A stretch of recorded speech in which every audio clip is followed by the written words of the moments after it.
2027. That is not merely a date on a calendar, it is an expiration date. It is the final, definitive deadline for one of the most sophisticated systems of financial extraction the modern world has ever witnessed. For over 60 years, a quiet, invisible chain has bound the economies of 14 African nations, dictating their trade, draining their wealth, and ensuring that the harvest of their soil always belonged to someone else. This chain is the CFA franc. But right now, across the dusty, sun-drenched plains of the Sahel, a financial rebellion of unprecedented scale is underway. The alliance of Sahel states comprising Mali, Niger, and Burkina Faso are not just asking for better terms from their former colonizers, they are preparing to sever the chain entirely. Stay with us, this is more than a headline.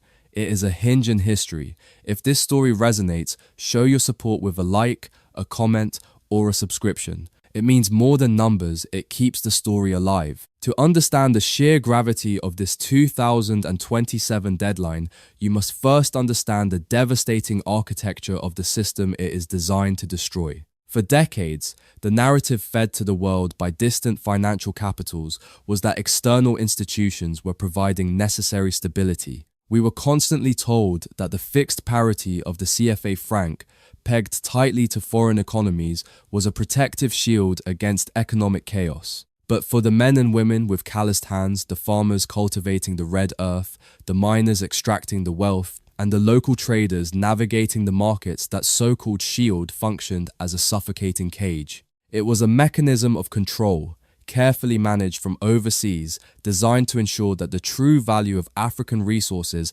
never fully circulated within African borders. Imagine possessing a land overflowing with gold, uranium, and fertile soil, yet being structurally prohibited from printing the very paper that values it. It is a profound indignity. The rules of this monetary system made intra-community trade painfully difficult. It restricted local growth and forced nations to surrender control of their own monetary policies, effectively handing over the keys to their own economic engines to foreign powers. The architects of this system called it a partnership, but the people living under its crushing weight knew exactly what it was: a managed dependency. It was an arrangement that demanded the harvest while returning only peanuts to the hands that actually sowed the seeds. But a historical pivot has occurred, and the momentum is now irreversible. The narrative is shifting violently, and Africa is finally taking its rightful seat at the table of power. In recent broadcasts echoing across independent networks, the truth has been laid bare. The era of the CFA franc is reaching its planned, unapologetic end. Under the steadfast, uncompromising leadership of figures like Ibrahim Traoré, the Confederation of Sahel states is erecting a massive diplomatic and economic wall against what they correctly identify as paternalism disguised as colonialism. They are no longer submitting to the governance lessons of institutions that have presided over decades of engineered poverty. This bold move is not merely about changing the face of a banknote or altering a financial technicality. It is about a fundamental reclamation of total monetary sovereignty. The financial experts of Mali, Niger, and Burkina Faso are currently actively collaborating to build a completely new monetary architecture from the ground up. They are defining strict convergence criteria and establishing regulation mechanisms that are based entirely on local realities, rather than on the demands of foreign markets. They are engineering a tool for genuine economic liberation, designed to stimulate regional economic growth without the suffocating constraints imposed by external financial institutions. The political determination of these three states is unwavering, driven by a fierce, popular desire to see the birth of a symbol of their unity and their regained independence. The people are tired of a system where inflation, foreign exchange reserves, and international market confidence are manipulated to keep them subordinate. They are ready to trade freely with one another, to build their own infrastructure, and to define the worth of their own labor. However, a nation cannot claim to be truly free if it cannot defend the wallet it has just reclaimed. As the year 2027 approaches, a massive, looming question casts a shadow over this ambitious initiative. Declaring monetary independence on paper is one thing. Surviving the inevitable economic retaliation from the old global order is quite another. When a region decides to dismantle a financial empire that has enriched foreign capitals for over half a century, the old masters do not simply walk away quietly.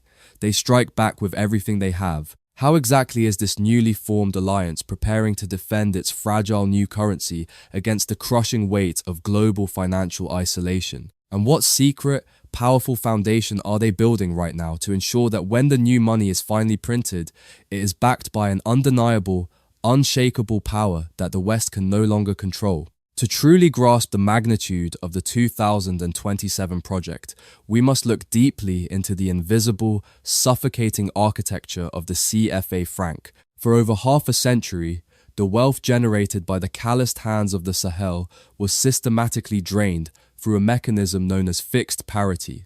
This was never a genuine partnership of equals, it was a leash. By tying the regional currency to the dictates of external financial institutions, the nations of West Africa were stripped of their ability to respond to their own local realities. If a global crisis hit, the Sahel absorbed the shock. If foreign central banks adjusted their rates to protect their own citizens, the farmers and traders in Africa paid the heaviest price. It was a system carefully designed to guarantee that the harvest of the African soil would always be priced, traded, and controlled by someone else. This financial arrangement deliberately stifled intra-community trade. How can neighbors build a shared future when the very money in their pockets is engineered to flow out of the continent rather than across their own borders? For decades, the people were told by distant financial capitals that this was the only way to avoid economic ruin. They were repeatedly told that they needed foreign management to maintain macroeconomic stability. But that hollow narrative is finally cracking under the weight of a fierce, unyielding push for genuine independence. Let us take a moment here, not to rush forward, but to give thanks. Write a comment with a simple thank you to Traore, to Burkina Faso, or to the spirit of sovereignty itself. Gratitude is not a formality, it is recognition. It is dignity expressed in words. When you add your voice of thanks, you are not just engaging with a video, you are standing in solidarity with a story of freedom and pride. So, before we continue, take this pause to comment your thank you. Together, those words become a beacon that shines far beyond the screen. The path to 2027 is being paved with the hard work of indigenous intellect. Right now, financial experts from the three nations of the Alliance of Sahel States are actively collaborating behind closed doors. They are no longer waiting for instructions from overseas. Instead, they are defining their own convergence criteria and establishing strict regulation mechanisms tailored specifically to the unique needs of their people. This future currency is not merely an administrative shift, it is the ultimate tool for economic liberation. By aggressively breaking away from the fixed parity imposed by the old masters, the region is taking direct control of its monetary policies. They are preparing to tackle the monumental challenges of inflation, foreign exchange reserves, and international market confidence on their own terms. This requires rigorous management and an unwavering political determination. But the leaders of the Confederation understand that true sovereignty cannot exist without financial autonomy. They see this ambitious project as the central pillar of strengthened economic integration, a definitive way to ensure that the wealth created by the people actually serves the people. Imagine the profound psychological shift when a citizen holds a banknote that represents their own sovereignty, rather than a lingering colonial legacy. This new monetary tool is designed to stimulate regional economic growth, allowing local businesses to trade across borders without the suffocating constraints of foreign exchange controls. The absolute priority is to guarantee the stability of the entire Sahel, not by importing financial packages laced with crippling austerity conditions, but by building a self-reliant economy from the ground up. This is a revolution driven by a strong popular desire to see the birth of a symbol of their unity and regained dignity. Yet, the architects of this new dawn, including the steadfast leadership in Burkina Faso, are fully aware of the treacherous road ahead. Creating a common currency is an act of absolute defiance that directly threatens the hegemony of the global financial elite. It proves unequivocally that Africa does not need external lenders to survive, and that is a reality the old system is terrified to accept. As the financial technicalities are ironed out and the deadline draws nearer, the tension between the Sahel and the traditional powers is reaching a boiling point. When you strip an empire of its financial control, it does not surrender gracefully. It uses every diplomatic and political weapon in its arsenal to force compliance and protect its interests. As the reality of the 2027 currency project began to dawn on the capitals of the West, the retaliation was swift, calculated, and deeply arrogant. They attempted to use political leverage, disguised as humanitarian concern, to reassert their dominance and halt the march toward total economic sovereignty. How did the halls of Europe react when they realized their financial grip was irreversibly slipping, and what unprecedented, fiery response did the Sahel deliver to a sudden, desperate diplomatic ultimatum? On March 12th, a date that will be remembered as a desperate grasp at a fading empire, the European Parliament issued a resolution that exposed the hollow core of Western diplomacy. As the financial architects of the Sahel were busy laying the foundation for their 2027 monetary liberation, Brussels decided to intervene. They passed a sweeping resolution demanding the immediate release of the former president of Niger, Mohamed Bazoum. On the surface, the document was dressed in the soft, righteous language of human rights and democratic order. But for the people of the Sahel, this was not a rescue mission for democracy. It was a thinly veiled threat, a desperate attempt to halt the momentum of a region that was finally breaking free from its financial chains. The hypocrisy of this diplomatic maneuver was staggering.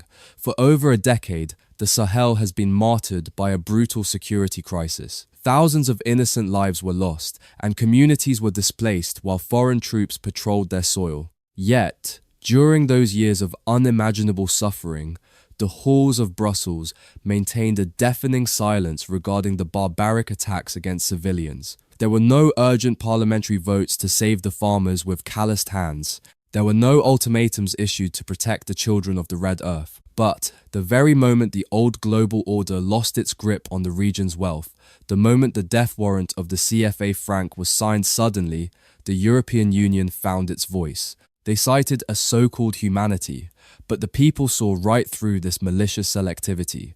The resolution was a manifestation of deep, unacknowledged economic interests, terrified of a future where African resources are priced and traded in an independent African currency. Before we reveal the next chapter, which is perhaps the most powerful assertion of sovereignty you will ever hear, I want to pause and speak directly to you. If this channel has moved you, if these stories are touching something deep in your spirit, then consider becoming a member, not for exclusive content or perks, but because supporting this channel is directly supporting narratives that mainstream media refuses to tell. Every membership is a vote for Sankara's Echo's mission. Every member becomes a co-creator of the revolution we are documenting. Join us. Stand with the principle that African wealth belongs to Africa. When that resolution reached the heart of West Africa, it did not inspire fear or compliance. It ignited a roaring fire of absolute sovereignty. The Confederation of Sahel states did not merely issue a polite disagreement. They slammed the door on any European interference with a statement of rare virulence and profound dignity. Signed by Captain Ibrahim Traoré himself, the response was a categorical refusal, a towering diplomatic wall erected against the European Union. The message from Burkina Faso, Mali, and Niger was unequivocal. They condemned the resolution as a serious, concerted, and deliberate interference in their internal affairs. They stripped away the diplomatic pleasantries and called the European posture exactly what it was: a retrograde paternalism, nostalgic for a colonial past. It is paternalism disguised as colonialism. The leaders of the alliance boldly pointed the finger at a small group of foreign actors who are desperately trying to re-establish a vassal system to the former colonial powers. For generations, the old masters treated the continent as a chessboard, assuming they could issue injunctions and governance lessons whenever their financial hegemony was threatened. But Ibrahim Traoré and his allies made it definitively clear: the Sahel has no lessons to receive from those who engineered their poverty. The European resolution, they declared, is totally out of step with the new dynamics of the confederated space. It cannot, and will not, influence their progress toward the 2027 milestone. This was a profound moment of psychological liberation. It was the sound of a continent standing up, brushing the dust from its knees, and looking its former masters directly in the eye. The era of bowing to external pressure is over. The Sahel is charting its own path, completely free from the traditional Western influences that kept them subservient for so long. They are reclaiming their narrative, ensuring that the wealth extracted from their soil will finally serve the people who nurture it. However, declaring independence through a press release and printing a new currency are only the first steps on a perilous journey. A nation cannot build a modern, self-reliant economy simply by rejecting the old system. It must actively construct a new one. To guarantee the success of their monetary revolution, to truly industrialize their nations and protect their newfound freedom, they need the ultimate engine of modern civilization. They need stable, massive, and independent power. If the West will no longer supply the tools for genuine development without crippling conditions, where will the Sahel turn to light up its future? How does a nation secure the titanic energy required to power its industries, process its own harvest, and break the chains of energy dependence forever? A newly minted currency is nothing more than colored paper if the nation that prints it remains paralyzed in darkness. Without reliable electricity, the factories cannot run, the agricultural harvests cannot be processed locally, and the raw materials will continue to be shipped overseas at poverty-level prices. To truly break the chains of foreign control by 2027, the alliance of Sahel states needs more than just a central bank. They need the ultimate engine of modern civilization: stable, low-cost, and independent energy.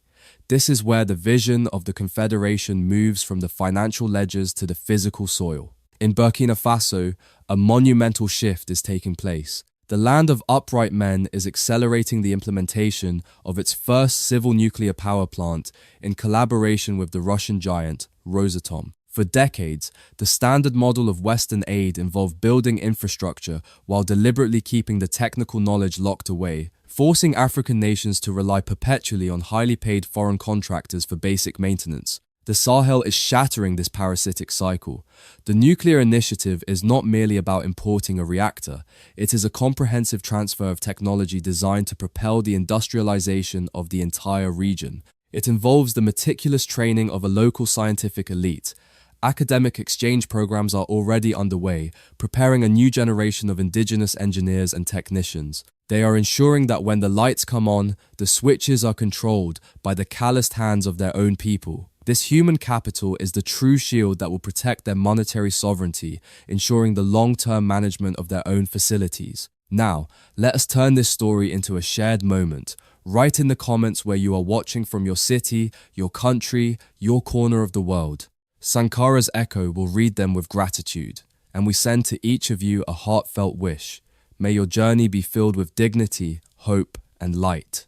This is more than a video, it is a gathering of voices across the globe. The transformation we are witnessing is magnetic. Highly educated Africans living in the West, the diaspora who spent years building wealth for foreign corporations, are finally turning their eyes and their talents back toward the continent. They are returning because, for the first time, they see a leadership that prioritizes the nation over the demands of external masters. We look back at the decades of extraction under the CFA Franc with a profound, aching regret. Regret for the stolen wealth, the lost time, and the manufactured poverty. But that anger has now crystallized into a disciplined, unyielding hope. The path to 2027 is fraught with immense logistical and diplomatic challenges. The global financial elite will not easily relinquish their grip on a system that has funded their prosperity for over half a century. The cost of this defiance may come in the form of fierce economic sanctions and relentless media campaigns designed to paint their pursuit of freedom as regional instability. But the people have decided that the temporary comfort of submission is far worse than the difficult road to true independence. As we prepare to end, remember, this is not the end of the road, but a seed planted in the soil of your heart. Every story of dignity, every voice of sovereignty, is part of a harvest that lies ahead. If you want to see that harvest grow, subscribe.